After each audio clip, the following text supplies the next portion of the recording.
Salut à toutes et à tous, j'espère que vous allez bien.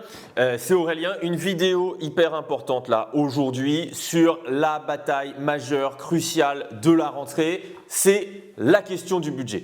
Alors pourquoi je vous parle de cette question du budget? Dans cette vidéo, on va essayer de tout vous expliquer, c'est pour ça, c'est vraiment hyper important, essayez de la suivre jusqu'à la fin. Pourquoi on vous parle du budget? Parce que vous savez, j'ai été élu en juin dernier, député de la France Insoumise, première circonscription du Nord, et quand on est député et qu'on arrive à l'Assemblée nationale, on nous attribue une commission. Moi, je suis dans la commission finances, c'est-à-dire l'endroit où on va travailler le plus sur le budget. Ces commissions, il ne s'est pas passé grand-chose parce qu'on n'avait pas de gouvernement, mais quand même, on a essayé de se mettre à travailler. C'est Éric Coquerel, vous le savez, l'insoumis qui en est président, et tout de suite, dès le début, on s'est dit, on va faire des auditions. Première audition, qui est-ce qu'on a en face de nous? Le ministre démissionnaire Bruno Le Maire. Alors Bruno Le Maire, moi je l'ai interpellé et je lui ai dit, Monsieur Bruno Le Maire, vous êtes un voleur, et même plutôt deux fois qu'une. Alors pourquoi Bruno Le Maire est-il un voleur? Je vais essayer de vous expliquer. Bruno Le Maire, vous savez, il est ministre de l'économie et des finances, c'est-à-dire que c'est lui qui tient les cordons de la bourse dans ce pays depuis 7 ans, depuis le début du quinquennat d'Emmanuel Macron. Là, on a enfin réussi à s'en débarrasser, mais je vais vous expliquer pourquoi la situation ne va pas s'améliorer et surtout, quel est le bilan de Bruno Le Maire? Oui, Bruno Le Maire a volé l'argent des Français. D'abord le dire, Bruno Le Maire, c'est quoi son bilan? Vous savez, ils passent leur temps à nous expliquer que la dette, c'est terrible, c'est gravissime, que la France croule sous le poids de la dette et qu'elle ne cesse de s'alourdir. Mais depuis 7 ans, la dette française, elle a augmenté avec Bruno Le Maire de 900 milliards d'euros. Voilà ce que c'est que le coût, y compris sur nos finances publiques, d'Emmanuel Macron. Donc oui, Bruno Le Maire est un voleur. Et alors pourquoi il est un voleur? Voleur, c'est le fait de voler, c'est le fait de prendre quelque chose à quelqu'un et de ne pas lui rendre. Eh bien, c'est exactement ce qu'ils font. Ils prennent aux plus pauvres pour donner aux plus riches. Ça veut dire quoi, prendre aux plus pauvres? Prendre aux plus pauvres, ça veut dire déjà, par exemple, de détruire nos services publics. Lorsqu'on fait de l'austérité, vous savez, on entend toujours parler d'austérité. Faire de l'austérité, ça veut dire couper dans les dépenses publiques. Ça veut dire faire en sorte que l'État dépense moins d'argent, retirer de l'argent dépensé par l'État. Mais l'argent dépensé par l'État, il sert à quelque chose. Il sert à financer ce qui est notre bien commun. Les hôpitaux, l'école, la police, la justice, la culture, etc., etc. Et à chaque fois, ils coupent dans les dépenses à tel point qu'aujourd'hui, on arrive dans des situations mais qui sont absolument catastrophiques. Aujourd'hui, et c'est ce que je disais également à Bruno Le Maire, ils ont du sang sur les mains parce qu'à l'hôpital, on n'est plus en capacité de soigner tout le monde. On a en France des gens qui meurent sur les lits des urgences parce qu'il n'y a pas suffisamment de lits, parce qu'il n'y a pas suffisamment de médecins. Dans l'éducation nationale, même chose, situation catastrophique, il manque 3000 enseignants. Il manquait là 3000 enseignants à la rentrée. Alors, couper dans les dépenses, qu'est-ce qu'ils ont fait? Pour vous donner un ordre d'idée de l'argent qu'ils ont décidé de nous prendre et de nous priver ces dernières années. En 2021, ils ont annulé 2,3 milliards d'euros de crédit, c'est-à-dire d'argent qui devait être dépensé. En 2022, 9,8 milliards. En 2023, 12,7 milliards.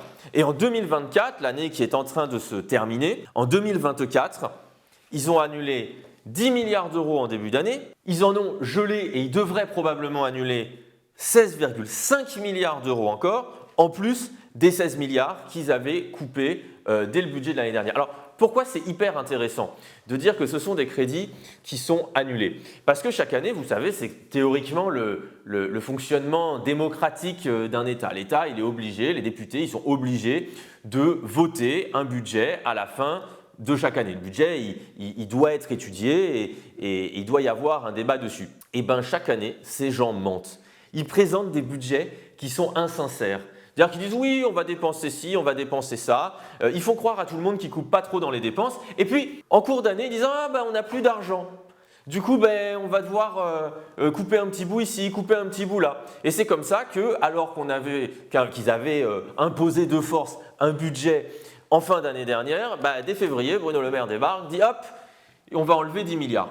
Et puis après, on va en regeler 16,5 milliards. À chaque fois qu'ils font ça, ils le font de manière antidémocratique. C'est-à-dire qu'ils ont fait passer à l'Assemblée nationale un texte pour dire on va pouvoir dépenser tant, mettre tant dans l'école, mettre tant dans les hôpitaux. Et puis, quelques mois plus tard, ils disent finalement on enlève. Mais sauf que quand ils disent on enlève, ça, ils ne le font plus passer à l'Assemblée. Alors qu'ils pourraient. Ils pourraient faire ce qu'on appelle un projet de loi de finances rectificative. Mais ça, ils ne le font pas. Ils préfèrent faire discrètement, sans attirer trop l'attention, sans qu'il y ait aucun vote sur le sujet. Vous savez, les macronistes, ils ont horreur du vote. C'est un truc, ils détestent. Le Parlement, ils ne supportent pas. Et alors, l'hypocrisie de l'audition qu'on a eue de Bruno Le Maire, c'est que même lui dit « Oui, c'est vrai, on aurait dû faire une loi de finances rectificative. » Bah ouais, mon coco, effectivement, on aurait dû voter. Mais c'est toi qui nous as empêchés de voter. C'est toi qui n'as pas proposé de loi de finances rectificative au moment de sucrer ces 10 milliards. Donc bon, vous avez compris, ils coupent dans les dépenses systématiquement, sans aucun contrôle démocratique, chaque année. Et cette année, ça risque d'être encore pire, puisque les nouveaux ministres, là, Laurent Saint-Martin pour le budget et Antoine Armand pour l'économie, on les a aussi auditionnés. Et alors eux, c'est encore pire, ils ne sont même pas capables de nous dire s'ils vont continuer à couper dans les dépenses cette année ou pas. C'est-à-dire que les 16 milliards, ce n'est pas une petite somme, 16 milliards. Hein. Sur un budget global de dépenses de 356 milliards en 2024, 16, ça compte. C'est une somme importante. Et bien ces 16 milliards, ils ne sont même pas capables, qui sont gelés aujourd'hui, ils ne sont même pas capables de nous dire s'ils vont les annuler en partie ou tout annuler. Le plus probable, c'est qu'ils essayent de tout annuler parce que dès qu'ils peuvent couper dans les dépenses publiques et taper sur les services publics, ils le font systématiquement. Alors ça, c'est ce qu'ils font d'un côté.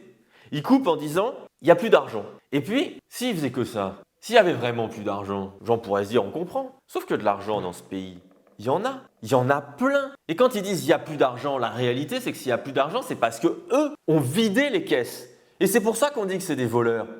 Parce qu'ils font des cadeaux aux plus riches, vident les caisses et ensuite nous disent non mais du coup il faut réduire les dépenses, vous comprenez bien, on n'a pas assez d'argent. Alors comment ils ont vidé les caisses?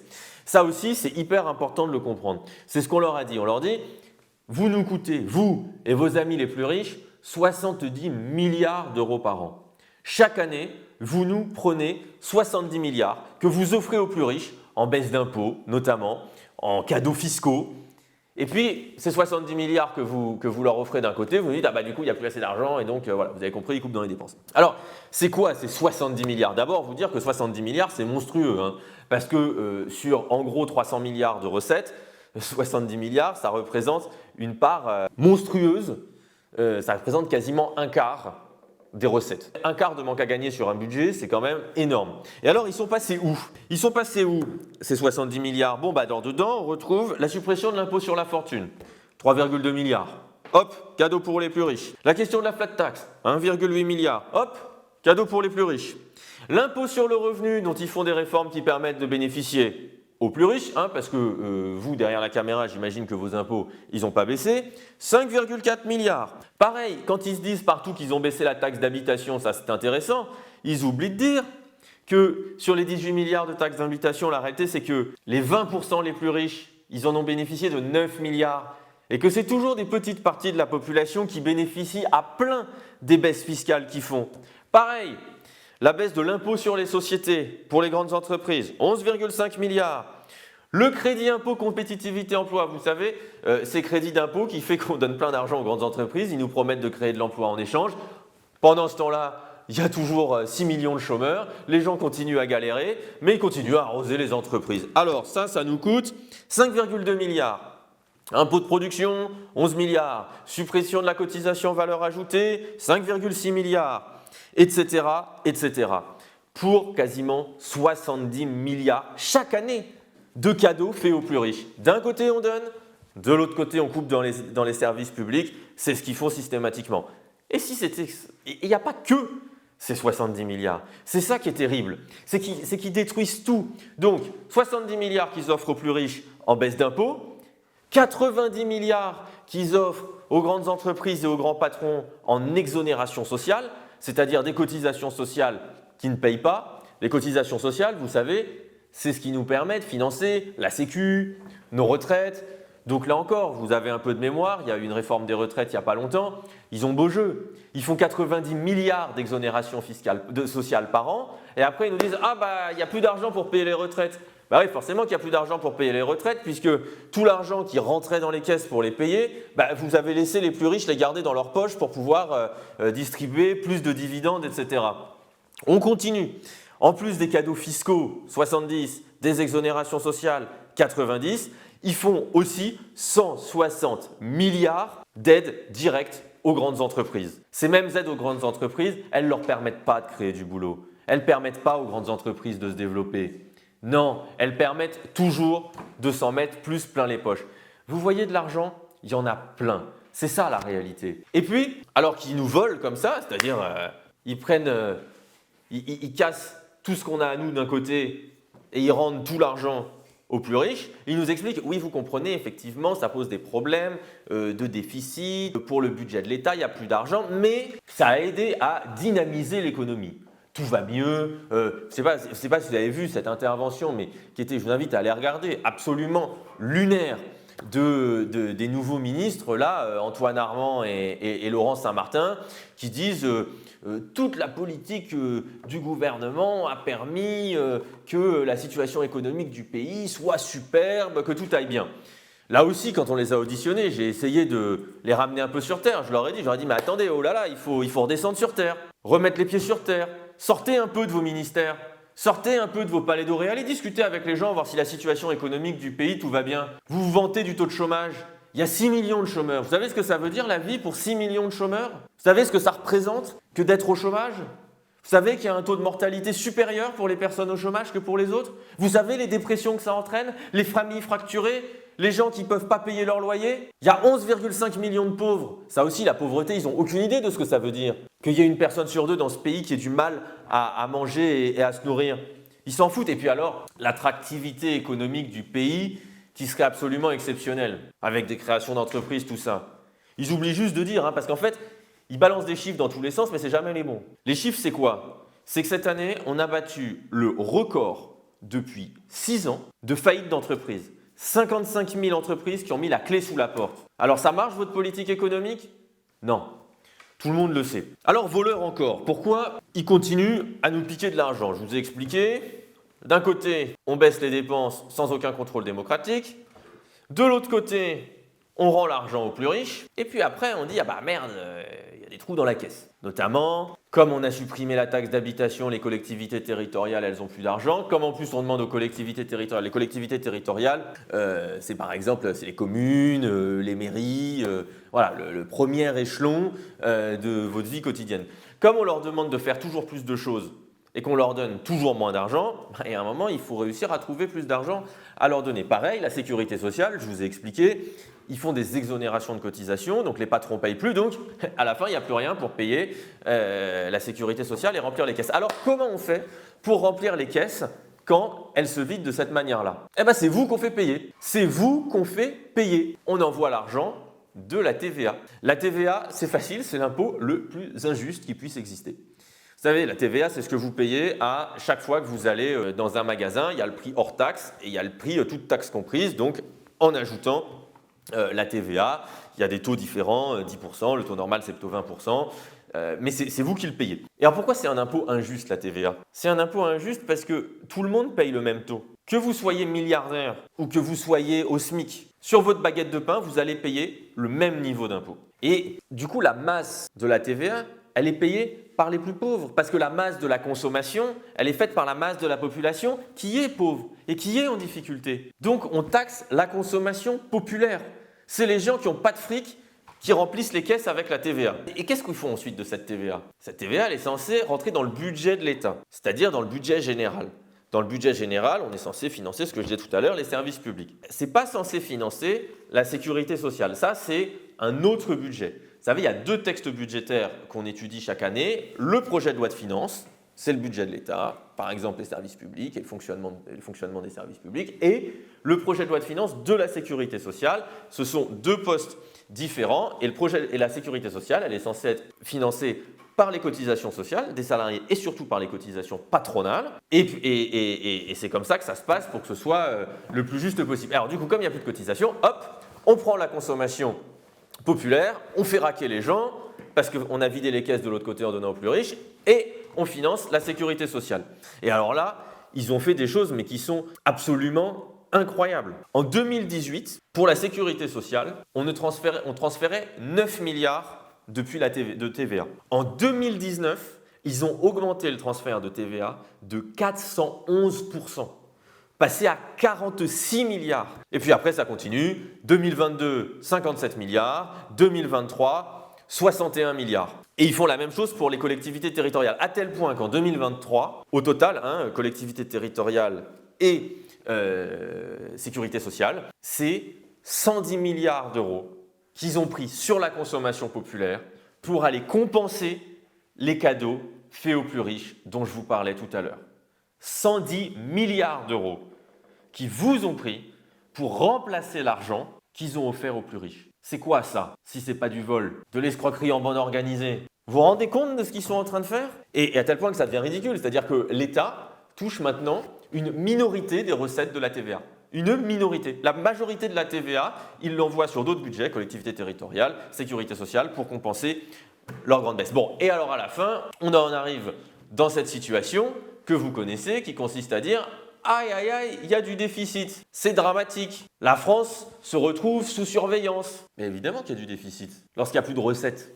Lorsqu'on a vidé les caisses. Alors le déficit, alors ce qui est marrant, c'est qu'en plus, ce sont eux qui passent leur temps à nous bassiner, vous savez, en disant il faut respecter la règle d'or de Bruxelles, 3% de déficit par an, pas plus, et qui essayent de dire il faut mettre de l'austérité, on va faire une trajectoire de stabilité pour réussir à revenir sous les 3% de déficit. Et ils se plantent systématiquement. Alors les déficits, les chiffres, ils sont effectivement dramatiques. En 2023, ils avaient donné un objectif de déficit à 4,9%.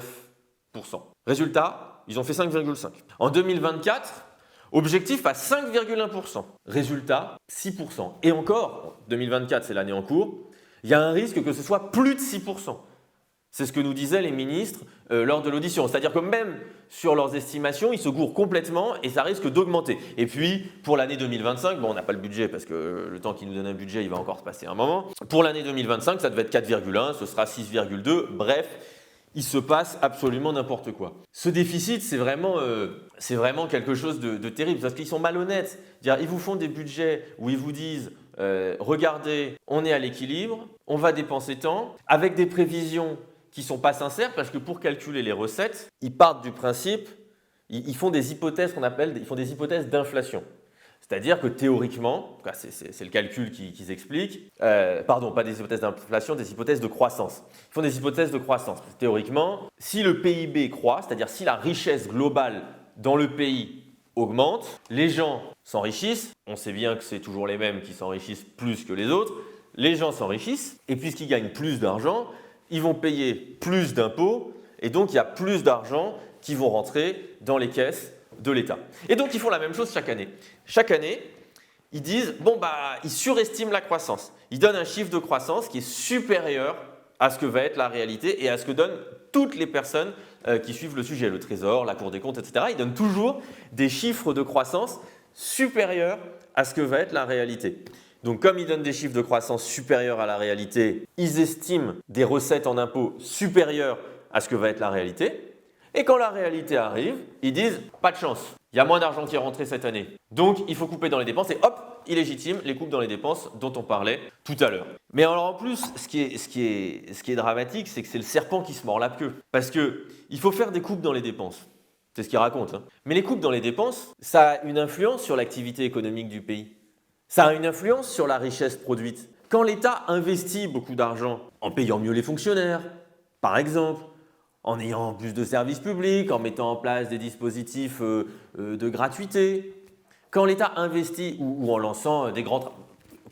Quand l'État investit de l'argent, cet argent il circule dans l'économie. Les gens ils dépensent cet argent ou l'argent qu'ils ne dépensent pas parce que les services publics par exemple sont gratuits, ils vont le dépenser ailleurs. Donc il y a de la consommation, donc il y a de la croissance, donc il y a des recettes. Mais s'ils coupent dans les dépenses systématiquement, ils coupent dans les dépenses, donc il y a moins d'argent investi, donc il y a moins de consommation, donc il y a moins de recettes. Vous voyez, c'est le serpent qui se mord. Et alors du coup, Ils basent tout sur des hypothèses de croissance et en même temps, ils veulent continuer à saquer dedans. Alors, pour obtenir les objectifs de Bruxelles, je vous annonce un peu la suite, parce que le braquage social, il va continuer à plein, probablement l'année prochaine et puis dans les années encore à venir. Pour tenir les objectifs de Bruxelles, le Trésor nous dit qu'il faudrait, en 2025, faire 30 milliards d'économies supplémentaires et que d'ici 2028, il faudrait faire 100 milliards d'économies. Rendez-vous compte que si on ne fait ne serait-ce que 20 milliards d'économies supplémentaires, de coupes dans les dépenses supplémentaires, c'est-à-dire que c'est une saignée à nouveau monstrueuse. Ça va être la saignée dans les services publics. C'est-à-dire que les hôpitaux en France ne vont plus fonctionner. Ça va être le drame absolu. Si on fait encore 20 milliards d'économies dans les dépenses, l'OFCE, qui n'est pas une organisation connue pour être ni proche de nous ni gauchiste, l'OFCE nous dit que la croissance va baisser de 0,6 points. Donc, cercle vicieux, on va couper dans les dépenses, la croissance va baisser, les recettes vont baisser, on va être encore en déficit. Donc il va falloir recouper dans les dépenses, la croissance va baisser, les recettes vont baisser, on va être encore en déficit, etc., etc., etc. Vous avez là la démonstration de ceux qui sont les Mozart de la finance, comme on a aimé à les appeler. Et alors on fait tout ça comme s'il n'y avait aucune solution. La solution elle est simple, c'est celle qui est proposée par la France Insoumise. C'est celle qui est proposée par le nouveau Front Populaire. Plutôt que de s'acharner à couper dans les dépenses dont on a besoin, parce qu'on a besoin de soigner les gens, on a besoin d'avoir des moyens à l'école, plutôt qu'on a besoin d'avoir une justice qui fonctionne, plutôt que de couper systématiquement dans les dépenses, il y a une autre solution, c'est d'augmenter les recettes. Déjà, on peut revenir sur les 70 milliards de baisse d'impôts et les 90 milliards d'exonération, et puis des exonérations sociales, et puis nous, vous le savez, on a un programme chiffré, parce que nous, contrairement à eux, on est sérieux. Donc, on a des solutions pour aller chercher de l'argent. Alors, puisqu'ils cherchent de l'argent, je vous en donne quelques-unes. Taxe sur les super profits, hop, on récupère 15 milliards. ISF renforcé et climatique, 15 milliards. Suppression d'une bonne partie des niches fiscales qui ne bénéficient qu'aux plus riches, 25 milliards. Progressivité des droits de succession, on reviendra un peu après sur l'héritage qui, pareil, c'est l'héritage. Personne ne veut en parler, c'est la manière dont les plus riches s'en mettent toujours plein les poches et reproduisent leur richesse et font en sorte que ce soit toujours un petit noyau qui a tout le fric pendant que tous les autres galèrent. Donc, progressivité des droits sur la succession, l'héritage, 17 milliards en plus. Impôt sur le revenu en 14 tranches, 5,5 milliards. Alors ça, je vous donne juste une explication. Vous savez, l'impôt sur le revenu, aujourd'hui, il y a un nombre de tranches limité. 11, 30, 41, 45.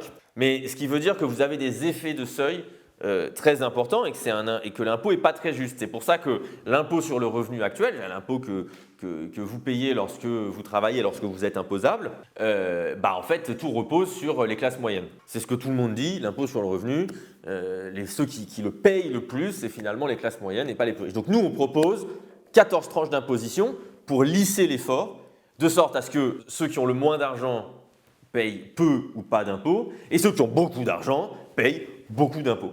Avec notre proposition de réforme de l'impôt sur le revenu, non seulement on récupère 5,5 milliards pour l'État de manière générale, mais surtout pour vous, ça change la vie.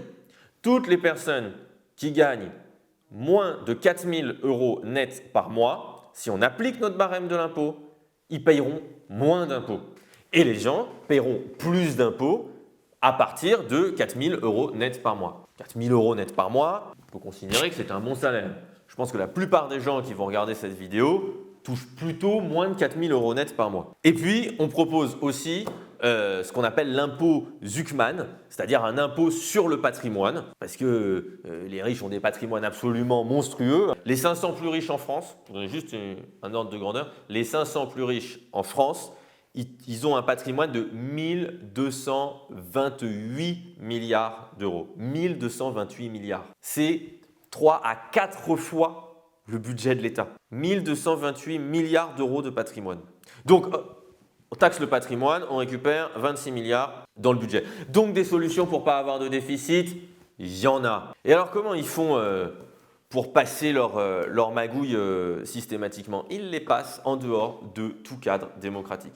Vous avez peut-être suivi là tout ce qui s'est passé justement sur ce début de bataille sur le budget et on a vu à quel point de nouveau ils gouvernaient en autocrate. Il n'y a rien à voir, il n'y a rien à comprendre, il n'y a rien à aller chercher. D'abord, on doit vous le dire, cette semaine, on a eu une nouvelle victoire. On a réussi à faire rejeter la loi de règlement du budget.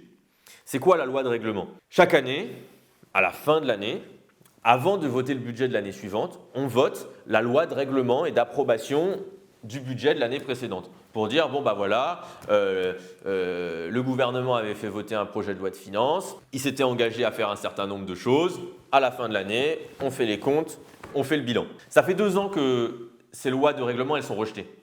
On l'a rejeté cette année, ça avait déjà été rejeté l'année dernière. Mais ils continuent la même politique. Ils font des budgets insincères, je vous ai expliqué tout à l'heure pourquoi. Ils ne tiennent pas leurs engagements. À la fin, l'Assemblée nationale dit « ça ne nous va pas, on rejette la loi de règlement » et puis ils recommencent l'année prochaine. Insincère parce qu'on vous l'a dit, ils annoncent des trucs, des fausses estimations, ils mentent. À la fin, ils disent « il n'y a plus d'argent, ils coupent dans les dépenses, etc. » Mais non seulement les budgets sont insincères, mais en plus, ils ne sont pas votés. Depuis 2022, il y a eu 2 PLF.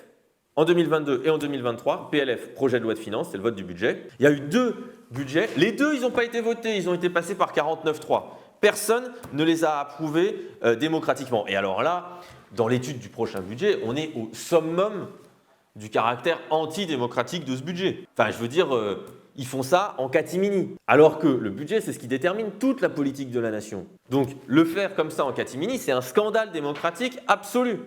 Alors pourquoi ils le font en catimini? Bon, normalement, et c'est constitutionnel, c'est la règle supérieure dans notre pays. Celui qui est président de la commission des finances et celui qui est rapporteur, ce qu'on appelle rapporteur général du budget, sont 2 personnalités élues à l'Assemblée nationale en commission des finances, doivent pouvoir accès à tous les documents budgétaires qui permettent à l'Assemblée de préparer le budget. Ces 2 personnes, vous les connaissez, président de la commission des finances, c'est le député insoumis Éric Coquerel. Le rapporteur général du budget, c'est Charles de Courson. Donc, Charles et Éric ont demandé à se faire communiquer les documents budgétaires.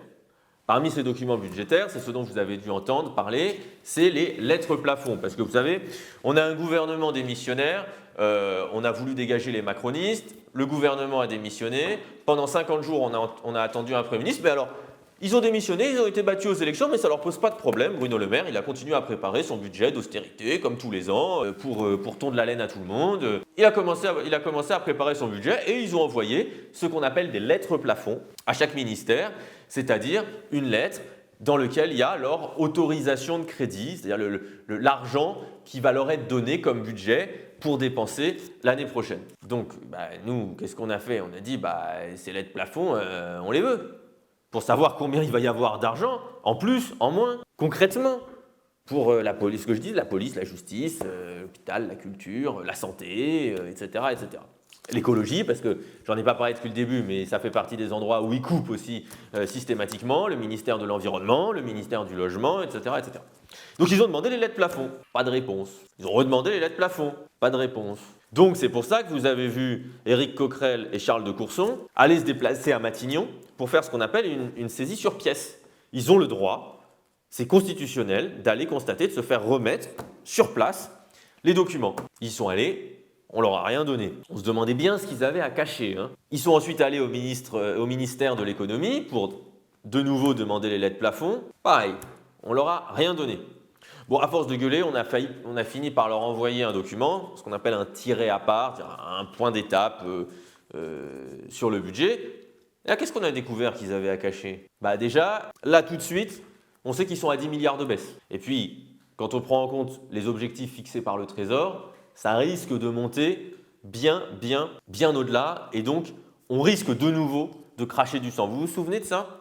En 2017, Jean-Luc Mélenchon avait dit « Avec Macron, vous allez cracher du sang ». Et c'est exactement ça. Chaque année, ils nous font cracher du sang. Et ça risque d'être encore pire avec les objectifs que je vous ai donnés s'ils veulent réduire leur déficit sans toucher aux recettes. Parce que c'est exactement ça qu'ils sont en train à nouveau de nous expliquer. Et là, il ne va pas falloir se laisser embobiner. La bataille qui est engagée, là, c'est une bataille de classe. C'est une bataille entre toutes celles et ceux qui travaillent, qui galèrent, qui payent leurs impôts, et les patrons, les grandes entreprises, qui eux s'en mettent plein les poches avec tous les cadeaux fiscaux. Si on veut éviter la saignée dans les services publics, si on veut que notre pays puisse encore tenir debout, c'est maintenant qu'elle se joue cette bataille, pour faire en sorte que ce soit les plus riches qui payent et pas les plus pauvres, pour pas qu'on continue à filer du fric aux plus riches et à prendre la TVA des plus pauvres pour compenser. Et la bataille, elle va être, il ne faut pas se laisser avoir. Il ne faut pas se laisser avoir parce que vous avez vu qu'en ce moment, ils sont en train de noyer le poisson. Comme il y a une grande colère, le Premier ministre, là, qui nous ont nommé, celui de Marine Le Pen et d'Emmanuel Macron accessoirement, mais qui a l'air d'être beaucoup celui de Marine Le Pen, le Premier ministre, il est allé aux 20h, je crois que c'était TF1 ou France 2, je ne sais plus, et il a dit « Je ne vais pas exclure dans l'effort national qu'il faudra faire que les personnes les plus fortunées participent. » Ok, nous on est pour taxer les riches, il n'y a pas de problème, je vous ai donné les propositions tout à l'heure. Ce qui nous inquiète un peu, c'est que le Premier ministre, il fait ces déclarations-là, d'accord? Mais enfin, derrière, il y a tout de suite d'autres déclarations. Il y a Gabriel Attal, l'ancien Premier ministre, et qui aujourd'hui dirige la Macronie au Parlement, qui dit attention, attention, nous si on change de politique économique, ça ne va pas se passer comme ça. Il y a Laurent Saint-Martin, l'actuel ministre du Budget, qui avait déclaré pas plus tard que le 15 septembre dernier « N'effrayons pas les investisseurs étrangers » et refusait le changement de cap fiscal. C'est ça la réalité. C'est qu'ils font quelques annonces, mais la réalité c'est qu'ils continuent tous à dire il va falloir continuer la même politique, il va falloir ne rien abandonner. Et c'est là qu'il faut être particulièrement vigilant, qu'il va falloir faire hyper attention. C'est qu'ils vont rien vouloir lâcher. Il va falloir tout aller leur arracher. Il va falloir les accrocher. Parce qu'eux, ils veulent continuer la même politique, celle que je viens de vous expliquer, de vous détailler. Et puis surtout, ils ne sont pas tout seuls dans cette affaire. Parce qu'ils ont le Rassemblement national avec eux. Et le Rassemblement national, c'est aussi les amis des plus riches. Le Rassemblement national, ce n'est pas non plus les amis des plus pauvres. L'exemple sur la question du budget, je vous lis, c'est un tweet de Jordan Bardella. Avant de penser à augmenter le moindre impôt, il y a 1000 pistes de baisse des dépenses. Là, il donne quelques exemples, l'immigration, tout ça, vous connaissez. Et il faut commencer par la levée des contraintes qui pèsent sur la croissance, nous dit Jordan Bardella. Qu'est-ce que ça veut dire ça? Jordan Bardella, il dit hop, hop, hop, faut pas augmenter les impôts, faut d'abord baisser les dépenses. Je vous ai expliqué que c'était cercle vicieux, ça ne marchait pas. Et puis, il faut lever les contraintes qui pèsent sur la croissance. Lever les contraintes qui pèsent sur la croissance, ça veut dire on continue à faire des cadeaux aux plus riches, exonération de charges sociales, baisse de l'impôt sur les sociétés, etc., etc. Et quand on sait que le Rassemblement national dirige en partie ce gouvernement, puisque justement, quand le ministre de l'économie, Antoine Armand, vous avez tous suivi la séquence, a dit le Rassemblement national est en dehors de l'arc républicain, hop, Marine Le Pen appelle Michel Barnier, pire que ça, Marine Le Pen dit à la télé, hop, hop, hop, il va falloir le recadrer, hop, Michel Barnier appelle Antoine Armand, dit ça suffit, on arrête les bêtises, je te préviens, c'est la dernière, et appelle Marine Le Pen pour dire écoute Marine, vraiment, je suis désolé, le petit s'est emballé, recadrage direct. Donc le Rassemblement national contrôle en partie ce gouvernement, et le Rassemblement national est contre le fait qu'il puisse y avoir ces hausses d'impôts, comme leur ministre du budget, et comme en réalité le Premier ministre. Et puis, fait intéressant du coup, le Premier ministre, là, même s'il dit l'inverse de ce que disent tous les autres, il dit quand même on va augmenter un peu les impôts des plus riches. Alors, bon. Nous, on a le ministre du Budget et des Finances en face de nous en commission cette semaine, donc on pose la question. Je leur pose la question, je leur ai dit, mais du coup, puisque vous comptez augmenter un peu les recettes pour une fois, d'abord vous comptez les augmenter de combien? Combien d'argent vous comptez aller chercher? Première question. Deuxième question, qu'est-ce que vous allez mettre en place? Quels impôts vous voulez augmenter? Quelles pistes vous avez? Ah bah là, la réponse va vous étonner, pas de réponse. Silence radio. Aucune idée. Ils sont censés diriger la France, déposer un budget dont je rappelle que la date légale de dépôt théorique est le premier mardi d'octobre, c'est-à-dire le 1er octobre, et ils ne savent pas. Ils ne savent pas ce qu'ils vont faire. Vous vous rendez compte à quel point... Mais en réalité, ils savent pertinemment ce qu'ils vont faire. Ils vont continuer comme d'habitude. Ils ne vont pas faire ce qu'ils ont dit, c'est de la poudre aux yeux. C'est pour ça qu'ils ne veulent pas répondre, c'est pour ça qu'ils cachent, c'est pour ça qu'ils dissimulent. Parce qu'ils veulent continuer le grand braquage, ils veulent continuer cette même politique économique. Bon, là on leur a réglé leur compte sur une partie des questions. Je voudrais juste terminer sur deux questions spécifiques sur le budget sur lesquelles il faut vous alerter aussi. Parce que là encore, le scandale est important. Il y a un scandale monstrueux sur la question de la dette. Et vraiment, il faut alerter. Il y a un scandale sur la dette dans ce pays. Vous les entendez tous les jours à la télé. Vous dire, le poids de la dette est insupportable. La dette de la France nous opprime. Ils oublient juste de dire un petit truc. C'est la manière dont ils font la dette. Alors, suivez bien, parce que vraiment, c'est incroyable. Et même moi, quand j'ai appris ça, j'y croyais pas. Eh bien, figurez-vous qu'il y a 11,5% de la dette, 11%, qui est indexée sur l'inflation. Alors, qu'est-ce que ça veut dire que la dette est indexée sur l'inflation? D'abord, l'une des manières de faire de la dette pour l'État, c'est d'émettre ce qu'on appelle des obligations. Ce sont des titres de dette. C'est-à-dire, en gros, il faut imaginer, c'est pas exactement comme ça, mais il faut imaginer, vous avez un bout de papier, c'est une obligation, cette obligation, elle vaut tant d'euros, et vous donnez ce bout de papier à une banque, à une assurance, à un opérateur financier, qui vous donne en échange les 10 euros, il vous les prête, et puis, quand l'obligation est arrivée à son terme, eh ben, il vous rend le bout de papier et vous rendez l'argent à la banque. Il vous l'a prêté, vous la gardez un temps, et puis ensuite, vous rendez l'argent. Sauf que sur ce temps-là, il y a un taux d'intérêt. C'est-à-dire que vous allez payer des intérêts. L'argent qui vous a prêté, à la fin, vous allez devoir en rendre plus que ce que vous aviez emprunté. Exactement de la même manière que lorsque vous faites un crédit à la consommation ou que vous achetez un appartement et que vous faites un emprunt. Il y a un intérêt. Bon. Sauf que là, ils indexent les obligations sur l'inflation. Ça veut dire que le taux d'intérêt et même le capital à rendre, il est proportionnel à l'inflation. Donc si l'inflation augmente, l'inflation c'est le prix global des prix. Vous savez, quand le prix des pâtes a augmenté, en ce moment tout augmente, le prix des pâtes, le prix du lait, etc. Bon.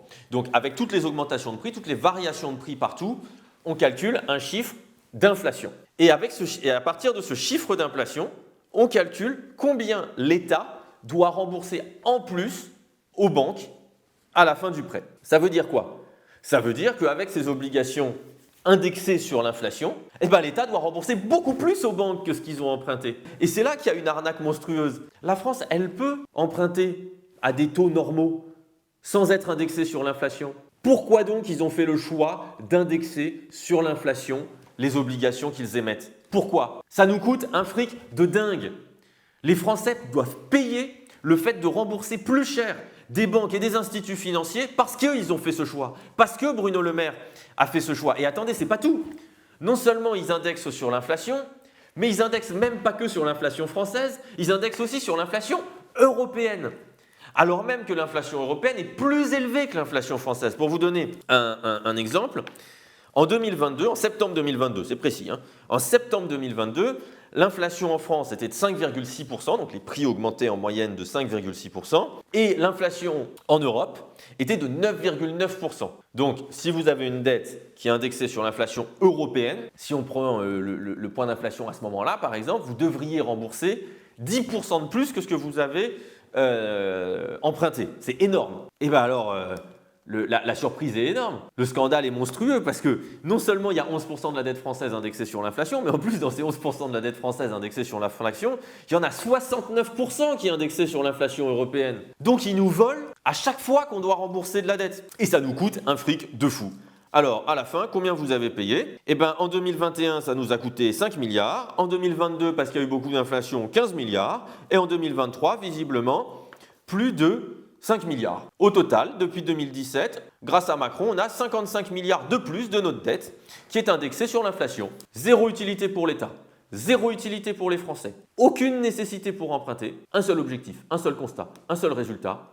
Ils ont gavé les banques. De l'argent gratuit que nous avons financé avec nos impôts pour donner directement aux banques et aux instituts financiers. C'est un scandale majeur. Et donc, il va falloir continuer à se battre. Et après, et ça rentre dans le schéma global. Dans le schéma global de dire « Ah bah, il n'y a plus d'argent », évidemment. Même l'argent que vous empruntez, vous faites en sorte d'en rendre encore plus aux banques. Voilà pourquoi ces gens sont des voleurs. Et voilà pourquoi, le tout dernier point, j'en finis par là. Et voilà pourquoi ces gens travaillent à perpétuer les inégalités du monde dans lequel on vit. Parce que c'est bien ça la question. C'est qu'à force de prendre aux pauvres pour donner aux riches, les inégalités se perpétuent et on a encore la masse des Français qui galèrent pendant que quelques-uns profitent. Et ils profitent comment? On fait tout pour entretenir ce système. Par exemple, on ne touche pas à la question de l'héritage et des successions. Attention! Quand on parle de l'héritage et des successions, chacun se dit « Ah bah non, moi j'ai pas envie qu'on vienne prendre mon héritage », mais ce n'est pas de votre héritage dont on parle. L'héritage dont on parle, c'est une toute petite partie de gens qui captent toute la richesse de la nation. Imaginez-vous que la reproduction sociale est telle que sur les 9 milliardaires, les 9 personnes qui sont devenues milliardaires cette année, il y en a 7 qui sont des super héritiers. Alors après, on va nous dire « Ah oui, mais les gens ils sont très riches parce qu'ils travaillent beaucoup, ils méritent ».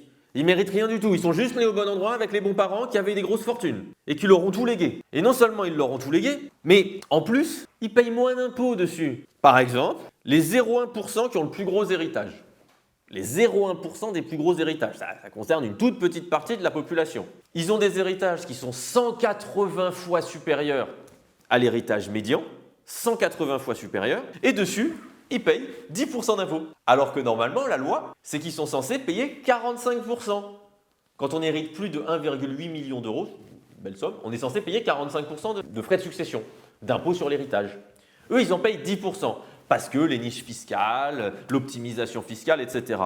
Et on les laisse se gaver comme ça, et on les laisse rester riches entre eux, capter toute la richesse du pays pendant que tous les autres galèrent. Juste pour vous donner un ordre de grandeur, parce que là je parle des super héritiers, juste pour vous donner un ordre de grandeur, ces gens qui gagnent 180 fois l'héritage médian, il est à 70 000 euros.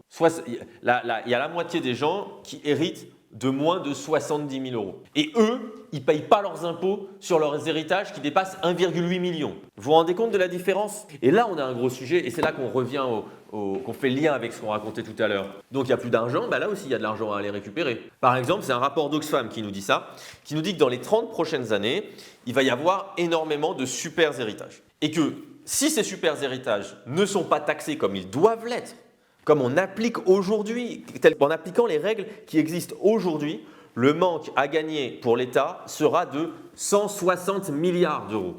160 milliards d'euros qu'on pourrait à nouveau laisser partir et s'envoler pour les plus riches. Bref, vous avez compris. Cette question du budget, c'est la question centrale. C'est l'avenir de notre gamin. C'est notre capacité à affronter les défis de demain, à faire la planification écologique. C'est le fait de pouvoir se soigner, d'avoir des hôpitaux qui fonctionnent. C'est le fait de pouvoir aussi assurer correctement notre sécurité. C'est le fait de pouvoir avoir une justice qui tourne. C'est le fait de pouvoir avoir encore un essor culturel. C'est le fait de pouvoir aller faire du sport, par exemple. Parce que les Jeux Olympiques, c'était super, mais maintenant tout le monde veut s'inscrire dans des clubs de sport. Il n'y a pas d'argent pour les clubs de sport. Le budget, c'est ce qui régit toute notre vie dans notre société. C'est le point le plus important. Et la bataille de ce budget, elle est capitale. C'est la bataille entre le peuple, celles et ceux qui galèrent, celles et ceux qui travaillent, celles et ceux à qui on prend tout, et les ultra-riches, à qui ils offrent des cadeaux en permanence. Alors je compte sur vous. Intéressez-vous à la bataille du budget. Relayez les arguments. Les laissez pas dire qu'il n'y a plus d'argent. Les laissez pas dire que les caisses sont vides. Rappelez-le toujours que s'il n'y a pas assez d'argent, c'est parce qu'ils ont fait des cadeaux aux plus riches, que dans ce pays, il n'y a jamais eu autant d'argent, que la France est un pays riche, qu'on aurait la possibilité d'appliquer le programme du nouveau Front populaire, que oui, c'est possible d'augmenter à la fois les salaires des fonctionnaires, d'avoir des profs en face de tous les gamins, de ne pas avoir plus de 20 élèves par classe, que c'est possible de faire la cantine gratuite, que c'est possible que tout le monde puisse faire du sport, que c'est possible de faire la police de proximité, d'avoir de la gratuité dans les musées, que tout le programme qui est le nôtre, de faire la transition écologique, que tout le programme qui est celui de la France Insoumise, qui est celui du nouveau Front populaire, il est applicable, il est finançable et que tout ce qu'on vous raconte à longueur de temps, c'est des mensonges. Bon voilà, j'ai fait déjà beaucoup trop long. Je ne sais pas si Edouard va réussir à couper un peu la vidéo pour la raccourcir ou pas. Sinon, c'est que vous êtes restés jusqu'à la fin et on est super content que vous soyez restés jusque-là. La bataille, elle va être dense, elle va être intense. On va avoir besoin de vous pour la mener. Alors pour ça, abonnez-vous à la chaîne YouTube, à tous les comptes sur les réseaux sociaux. Mettez des commentaires, des likes, des pouces bleus, etc., etc. Vous connaissez la musique, on compte sur vous. On se retrouve très vite et on essaye de se tenir au courant. Nous, on ira se battre à l'Assemblée nationale et dans l'hémicycle. Mais vous, on va avoir besoin que vous vous battiez aussi. Alors, soutenez-nous, signez sur macron-destitution.fr. Allez toutes et tous dans la rue, dans les mobilisations. La prochaine, c'est le 1er octobre. On lâche rien. On va l'emporter et ce gouvernement, de toute façon, il va finir par tomber et Macron finira par le dégager. Allez, à la prochaine, à très vite.